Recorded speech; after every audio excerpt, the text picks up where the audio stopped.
Item ಯಾವುದೇ ಇರಲಿ try ಮಾಡಿ ಆಚಿ ಚಿಕನ್ ಮಸಾಲಾ. ಭಾರತಕ್ಕೆ ದೊಡ್ಡ ರಾಜತಾಂತ್ರಿಕ ಗೆಲುವು ಸಿಕ್ಕಿದೆ. ಹಾರ್ಮುಜ್ ಜಲಸಂಧಿ ಮುಖಾಂತರ ಕಚ್ಚಾ ತೈಲ ಹಡಗು ಮುಂಬೈಗೆ ಬಂದಿದೆ. ಹೀಗಂತ ಸುದ್ದಿ ಆಗಿತ್ತು. ವಿದೇಶಾಂಗ ಸಚಿವ ಎಸ್ ಜೈಶಂಕರ್ ಮಾತುಕತೆ ಸಫಲವಾಗಿದೆ. ಭಾರತದಲ್ಲಿ ಅಂತಾರಾಷ್ಟ್ರೀಯ ಮಟ್ಟದಲ್ಲಿ ದೊಡ್ಡ ರಾಜತಾಂತ್ರಿಕ ಗೆಲುವು ಸಿಕ್ಕಿದೆ ಅಂತ ಹೇಳಲಾಗ್ತಿತ್ತು. ಅದೆಲ್ಲವನ್ನೂ ಕೂಡ ಇದೀಗ ಇರಾನ್ ತಳ್ಳಿ ಹಾಕಿದೆ. ಹಾರ್ಮುಜ್ ದಾಟೋದಕ್ಕೆ ಯಾರಿಗೂ ಅನುಮತಿ ಕೊಡಲ್ಲ ಅಂತ ಇರಾನ್ನಿಂದ ಶಾಕಿಂಗ್ ಮಾಹಿತಿ ಸಿಕ್ಕಿದೆ. ಭಾರತ ಹೇಳಿಕೆ ಬಳಿಕ ಇರಾನ್ ಈ ರೀತಿ ಸ್ಪಷ್ಟನೆ ಕೊಟ್ಟಿದ್ದು ರಾಜತಾಂತ್ರಿಕ ಗೆಲುವು ಎಂದಿದ್ದ ಜೈಶಂಕರ್ಗೆ ಹಿನ್ನಡೆ ಆಗಿದೆ. ಇರಾನ್ ಇಸ್ರೇಲ್ ಯುದ್ಧ ಯಾವಾಗ ಅಂತ್ಯವಾಗುತ್ತೋ ಗೊತ್ತಿಲ್ಲ. ಅಲ್ಲಿಯವರೆಗೂ ಗ್ಯಾಸ್ ಇಂಧನ ಸಮಸ್ಯೆ ಮುಂದುವರಿಯುವುದು ಮುಖಾಂತರ ಹೆಚ್ಚಳ. ಕೇಂದ್ರ ಸರ್ಕಾರ ಏನೇ ಹೇಳಿದರೂ ಜನ ಗ್ಯಾಸ್ ಬಿಕ್ಕಟ್ಟಿನಿಂದ ಸಂಕಷ್ಟಕ್ಕೆ ಸಿಲುಕಿರೋದು ಮಾತ್ರ ಯಾರಿಂದಲೂ ಕೂಡ ತಡೆಯೋದಕ್ಕೆ ಸಾಧ್ಯ ಆಗ್ತಾ ಇಲ್ಲ.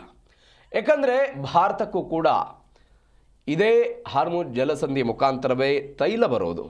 ಆದರೆ ಇರಾನ್ ಮಾತ್ರ ಭಾರತದ ಹೇಳಿಕೆಯನ್ನು ತಡೆ ಹಾಕಿದೆ. ಇರಾನ್ ಮುಂದೆ ಇರುವಂಥ ಆಪ್ಷನ್ ಅಂತ ಹೇಳಿದರೆ ಇದನ್ನು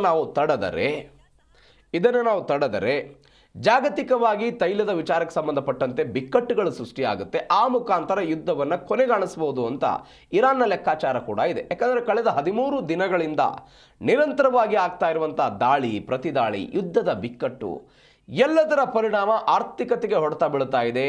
ತೈಲ ಸಂಸ್ಕರಣಾ ಘಟಕಗಳಿಗೆ ಹೊಡೆತ ಬೀಳ್ತಾ ಇದೆ.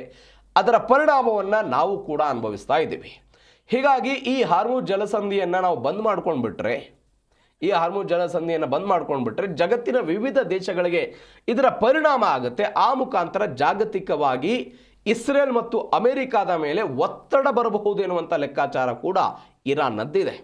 ಜಾಗತಿಕವಾಗಿ ಅನೇಕ ದೇಶಗಳು ಈಗಾಗಲೇ ಈ ಯುದ್ಧವನ್ನು ಕೊನೆಗಾಣಿಸಬೇಕು, ಶಾಂತಿ ಮಾತುಕತೆ ಮುಖಾಂತರ ಬಗೆಹರಿಸಿಕೊಳ್ಳಿ, ಬೇರೆ ಬೇರೆ ಸಮಸ್ಯೆಗಳಾಗ್ತಿದೆ ಅಂತ ಒತ್ತಡವನ್ನು ಹೇರ್ತಾ ಇದ್ದಾರೆ. ಈ ಕಾರಣಕ್ಕಾಗಿ ಮೋಸ್ತಫಾ ಖಮೇನಿ ಈ ನಿರ್ಧಾರವನ್ನು ತೆಗೆದುಕೊಂಡಿದ್ದಾರೆ ಅಂತ ಹೇಳಲಾಗ್ತಾ ಇದೆ. ಆದರೆ ನಿನ್ನೆ ನಮ್ಮಲ್ಲಿ ಒಂದು ಸುದ್ದಿ ಬಂದಿತ್ತು. ಅಂದರೆ ಭಾರತಕ್ಕೆ ಒಂದು ರಾಜತಾಂತ್ರಿಕ ಗೆಲುವು ಸಿಕ್ಬಿಟ್ಟಿದೆ. ಹಾರ್ಮುಜ್ ಜಲಸಂಧಿ ಮುಖಾಂತರ ಮುಂಬೈಗೆ ಒಂದು ಕಚ್ಚಾ ತೈಲದ ಹಡಗು ಬಂದ್ಬಿಟ್ಟಿದೆ. ಇದು ನಮ್ಮ ದೇಶಕ್ಕೆ ಸಿಕ್ಕಂಥ ಗೆಲುವು ಇತ್ಯಾದಿ ಚರ್ಚೆಗಳಾಗ್ತಾ ಇತ್ತು. ಆದರೆ ಇರಾನ್ ಇದೆಲ್ಲವನ್ನು ಕೂಡ ಅಲ್ಲಗಳೆದಿದೆ, ತಳ್ಳಿ ಹಾಕಿದೆ. ಯಾರಿಗೂ ಕೂಡ ನಾವು ಹಾರ್ಮುಜ್ ದಾಟೋದಕ್ಕೆ ಅನುಮತಿ ಕೊಟ್ಟಿಲ್ಲ ಅಂತ ಇರಾನ್ ಇದೀಗ ಹೇಳಿರೋದು.